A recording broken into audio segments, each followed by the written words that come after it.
All right, here I am once again here at the West Jefferson Avenue railroad crossings here in Riverview, Michigan. Now, if you guys do remember, about 11 months ago, I have actually toured this crossing right here when it was actually still abandoned. Yes, you heard that right. I toured this crossing when it was still abandoned and when it had its older equipment, but sometime after I toured that crossing, something very unexpected happened. So this crossing right here is owned by the C.R. Flat Rock subdivision, so I'm gonna cut to the chase real quick.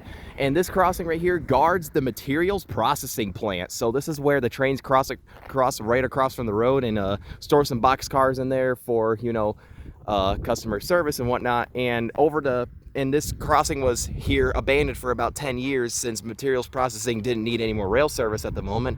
But now they're back open for business and ready to accept more and more rail service again. Now there are two crossings on this road. This one, the double tracked one, and down there is number one, where as you can see, the lights are still bagged up. So if you guys watched that video, I kind of gave some scuffed information, like these two are like all Western Coal and Hay setups. So, and also Rich Owens or Owens 32 actually did catch these crossings in action, back in 2007, 2008. And yeah, and ever since then, in 2013, they kind of abandoned this crossing, and as you can see, they actually did redo the road and the crossing grade. So they may be actually bringing this crossing back to life too, but at the same time, I doubt it. The rails are actually such in poor shape over there, so this one may actually stay abandoned, but I'm not sure. But however, this crossing right here is back to life and is back into service. So yeah, so like I said, this is owned by the C.R. Flat Rock subdivision, and the older equipment here consisted of a couple of Rayco cantilevers, or Rayco and a Federal Signal cantilever. I think they were both Rayco cantilevers, and Western Coal and Hay's Type 1.5 and a Western Coal and Hay's first generation mechanical bell. And Rich Owens actually caught a derailment here back in 2007 and got those crossings in action, and it was a good crazy video. And then it was been abandoned for 10 years until later on about back in December of last year, I think it was, or later than that, or November, my buddy Matt, Acer Eclipse, actually seen a flat rock train go through here for the first time in 10 plus years, and seeing it store in the materials processing plant like it would normally do on its duties. So yeah, I guess with all the details covered, let's go ahead and see what the new equipment here is. Even though Caleb Belcher already toured this crossing, but I'm gonna tour it here for you guys as well, since you guys have been requesting it over and over.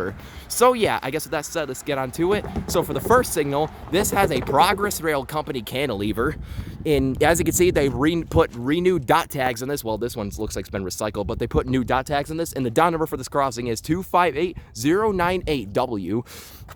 And as you can see, it's a brand new shiny cantilever. This is only like a month old, this entire setup. And for the mast lights on this one, this has two pairs of Western Coal and Hay's 12 by 24 inch LEDs, the GE uniform ones, as you can see, like they install at Richfield Road. These look like second gen or third gen LEDs, but obviously they had the GE uniform look to them. And these are sitting on a Western Coal and Hay's light bracket. I almost said WRS.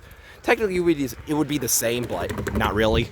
But yeah, and for the overhead lights are three more pairs of them Western Coal and Hay's 12 by 24 inch GE uniform LEDs, all sitting on Western Coal and Hay's light brackets. And for a bell, this has a General Signals Type 3, I believe. This has a General Signals electronic bell, but I believe this is a Type 3 or the brand new Type 3.5. Now, this crossing right here is actually privately maintained, regardless of the dot tag, and they actually did come out with a General Signals Type 3.5 around this year, so this might be it. I'm not sure though. This crossing hasn't been used in a while, so it's only a matter of time before I can get to action. So yeah, with this newly repaved road, let's go ahead and cross it. Here are the fresh new crossing boards. Were definitely in better condition than they were before, as I shown on my other tour when this crossing was still abandoned. But yeah, so right here, let's go ahead and go on to the next signal. So for the next one, which is similar to the first, this has another Progress Rail cantilever. And here's the emergency information once again, recycled or brand new printed. But yeah. And for the mast lights, this has two more pairs of them Western Coal and Hay's 12 by 24 inch GE uniform LEDs on a Western Coal and Hay's light bracket. Same goes with the overhead lights, which are three more pairs of the Western Coal and Hay's 12 by 24 inch GE uniform LEDs on Western Coal and Hay's light brackets. And I believe a few of these are sitting on Progress Rail light brackets, but actually, yeah, they are sitting on Western Coal and Hay's light brackets. So yeah. And for the bell, this has another General Signals electronic bell, most likely type 3, or it might be a renewed type 2. That's the confusing part. So nobody has gotten this crossing in action yet. But yeah, you can see the General Signals e-bell up there. It might be a type 3.5, which would be cool. But I guess with that said, this right here is the known equipment here at the reactivated railroad crossings here at West Jefferson Avenue. It's kind of a shame in Riverview, Michigan. But anyways, as I was saying, it's kind of a shame that they had to take out the old cantilevers and lay down new ballast everywhere, as you can see. But then again, those cantilevers that were previously here were such in poor shape, so they had to do this upgrade. So yeah, that's that. So with that said, here's the, materials processing plant and the parking lot over there. And also here's the relay case, and you can see the light is actually turned on. So that means this crossing is active.